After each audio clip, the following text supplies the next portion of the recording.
Today we're going to show you how to reset your electric water heater. Maybe your water heater tripped from a storm or a power outage. You're going to want to turn off the power at the source. So we're here at the breaker box, we're going to flip our water heater power.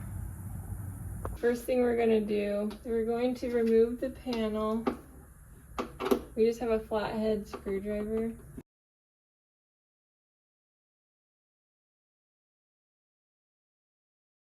So what you'll want to do is lift up this insulation, and you'll see here, you're going to want to just, again, make sure your power's off. So this is the reset button that you'll want to push if you ever have that tripped.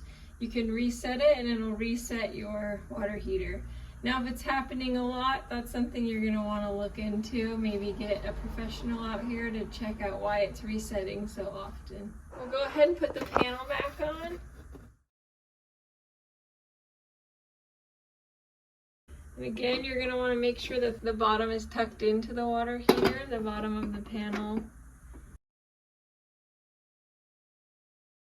Okay, once that's nice and snug, you should be good to go. Thanks for watching Big Al Repairs, and hopefully you'll subscribe.